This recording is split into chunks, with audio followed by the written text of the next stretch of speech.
नमस्कार। आदर्श विद्या मंदिर द्वारा संचालित ऑनलाइन कक्षाओं में सभी भैया बहनों और अभिभावक का स्वागत है। राधे राधे।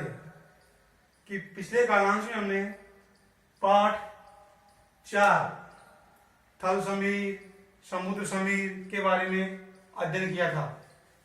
तो आज हम कक्षा 7 विषय विज्ञान पाठ 4 के कुछ प्रश्नोत्तर करेंगे दिनांक 8/9/2020। तो ये चौथा पाठ हमारा समाप्त हो गया है, पूरा हो गया है। आज यानी इसके अभ्यास के पूरे प्रश्न कराना तो संभव नहीं है, लेकिन कुछ प्रश्न के उत्तर तो आपको वीडियो में मिल जाएंगे और कुछ प्रश्नों के उत्तर मैं आपको शाम पटपर में करा रहा हूं। देखिए, पहला प्रश्न है, प्रयोगशाला तापमापी तथा डॉक्टरी तापमापी के बीच समानताएं तथा असमानताएं लिखिए। यानी डॉक्टरी तापमापी मतलब डॉक्टरी थर्मामीटर और प्रयोगशाला थर्मामीटर में क्या क्या समानताएं होती हैं और क्या क्या असमानताएं। तो ऐसे प्रश्नों को हल करने के लिए हम एक तालिका बना लेंगे। ऊपर लिख देंगे समानताएं, तो एक तरफ लिखेंगे बाएं तरफ प्रयोगशाला तापमापी और दाएं तरफ लिखेंगे हम डॉक्टरी तापमापी या डॉक्टरी थर्मामीटर। बीच में लाइन खींच देंगे। तो इसमें इसका पहला बिंदु है प्रयोगशाला तापमापी का, इसमें पारा भरा होता है। यानी प्रयोगशाला तापमापी के अंदर भी पारे का उपयोग किया जाता है, पारा इसमें होता है। तो डॉक्टरी तापमापी में भी पारा होता है या पारा भरा होता है। एक समानता तो हो गई। दूसरी समानता है कि प्रयोगशाला तापमापी यानी इस थर्मामीटर या तापमापी में उपयोग किया जाने वाला मापक्रम सेल्सियस स्केल है। यानी प्रयोगशाला तापमापी और डॉक्टरी तापमापी दोनों का ही दोनों से हम तापमान मापते हैं। तो किस में मापते हैं? सेल्सियस में मापा जाता है। दोनों में सेल्सियस स्केल है। इसमें भी क्या है? उपयोग किया जाने वाला मापक्रम सेल्सियस स्केल है और इस थर्मामीटर में भी उपयोग किया जाने वाला मापक्रम क्या है? सेल्सियस स्केल है। यानी दो तो क्या हो गई? दोनों में समानता हो गई। क्या हो गई? समानता हो गई। अब इसके बाद में आता है असमानताएं। तो हमने लिख दिया असमानताएं। पहली है प्रयोगशाला तापमापी, यह थर्मामीटर या तापमापी शरीर के तापमान को मापने के अलावा वस्तुओं के ताप को भी मापने में काम आता है। यानी शरीर का तापमान मापने के साथ साथ अन्य वस्तुओं का तापमान भी इस प्रयोगशाला तापमापी से मापा जाता है। अब ये डॉक्टरी तापमापी है, यह सिर्फ मानव शरीर का तापमान ही मापने के काम आता है और अन्य वस्तुओं का तापमान इस डॉक्टरी तापमापी से नहीं नापा जा सकता। नंबर दूसरा है कि प्रयोगशाला तापमापी की इसकी तापमान क्षमता 10 डिग्री सेंटीग्रेड से 100 डिग्री सेंटीग्रेड तक होती है। यानी इसमें जो अंक होते हैं, जो स्केल होता है, तो 10 डिग्री सेंटीग्रेड से लेकर 100 डिग्री सेंटीग्रेड तक इसमें ये मान होता है। और डॉक्टरी तापमापी में इसकी तापमान क्षमता 35 डिग्री से 42 डिग्री सेंटीग्रेड तक होती है। यानी 35 डिग्री सेंटीग्रेड से 42 डिग्री सेंटीग्रेड का मध्य का ही तापमान नाप सकते हैं। ये इसका क्या कहलाता है? 35 डिग्री सेंटीग्रेड से 42 डिग्री सेंटीग्रेड तक डॉक्टरी तापमापी का परिसर भी कहा जाता है। इसको क्या कहा जाता है?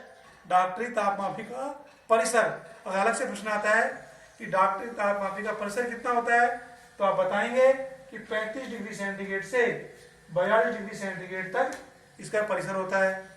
और प्रयोगशाला तापमापी का परिसर 10 डिग्री सेंटीग्रेड से लेकर 100 डिग्री सेंटीग्रेड तक इसका परिसर होता है।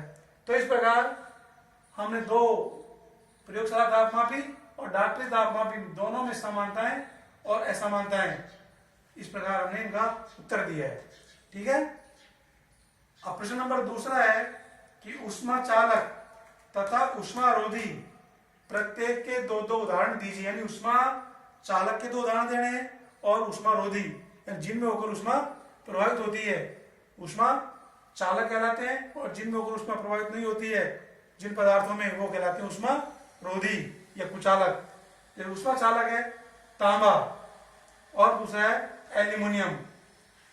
लोहा भी हो सकता है, चांदी भी हो सकती है, हमसे दो ही पूछे हैं तो हमको दो ही लिखना है। ऊष्मारोधी लकड़ी, प्लास्टिक, रुई, कागज, ये सब क्या है, इनमें होकर ऊष्मा प्रभावित नहीं होती है, तो ये कहलाते हैं ऊष्मारोधी। कुचालक, अचालक कहलाते हैं कुचालक, अचालक, ऊष्मारोधी पदार्थ ये कहलाते हैं। अब प्रश्न नंबर तीसरा है कि निम्न को परिभाषित कीजिए। जैसे ताप, ताप क्या होता है, किसी वस्तु की उष्णता की कोटि को ताप कहते हैं। क्या कहते हैं, कि उष्ण का मतलब होता है गर्म, किसी वस्तु की उष्णता की कोटि को ताप कहते हैं। दूसरा है तापमापी, ताप मापने के लिए उपयोग की जाने वाली युक्ति को तापमापी कहते हैं। यानी जैसे मनुष्य शरीर का तापक्रम मापने के लिए हम थर्मामीटर का या तापमापी का उपयोग करते हैं, तो तापमापी है। क्या है, तापमापी कहलाता है। ताप मापने के लिए उपयोग की जाने वाली युक्ति को हम क्या कहते हैं, तापमापी कहते हैं। तीसरा है चालन, वह प्रक्रिया जिसमें ऊष्मा गर्म वस्तु से ठंडी वस्तु की ओर प्रभावित होती है, उनको कहते हैं चालन कहलाते हैं। क्या कहलाते हैं, चालन। नंबर 4 है चालक, ऐसे पदार्थ जो ऊष्मा को अपने से होकर प्रभावित होने देते हैं, चालक कहलाते हैं। यानी अपने से होकर ऊष्मा को प्रभावित होने देते हैं, वो क्या कहलाते हैं, चालक कहलाते हैं। कुचालक, ठीक चालक का उल्टा है, इनको सुचालक भी कहते हैं। क्या कहते हैं, चालक, सुचालक, इसी प्रकार कुचालक, अचालक, ऐसे पदार्थ जो ऊष्मा को अपने से होकर प्रभावित नहीं होने देते हैं, वो कहलाते हैं कुचालक या अचालक पदार्थ कहलाते हैं। तो ये तो क्या थे, कुछ प्रश्न, यानी 3 प्रश्न मैंने आपको कराए। यानी आपने वीडियो पूरा देखे हैं तो उनमें से बहुत सारे प्रश्न आप बना सकते हैं। जैसे हम बोलते हैं अन्य महत्वपूर्ण प्रश्न या पाठ्य पुस्तक के अंदर से प्रश्न, और आपको दे रखे हैं अभ्यास के प्रश्न, तो आपको अभ्यास के मिल जाएंगे और पाठ्य पुस्तक के अंदर से भी अगर आपने वीडियो देखी है तो इनके अलावा और भी प्रश्न 5-5, 7-7 प्रश्न और बना सकते हैं।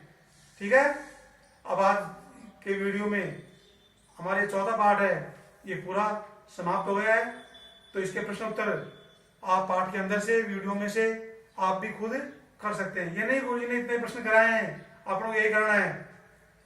यानी आप ज्यादा से ज्यादा पाठ के प्रश्न को कर सकते हैं। धन्यवाद, नमस्कार।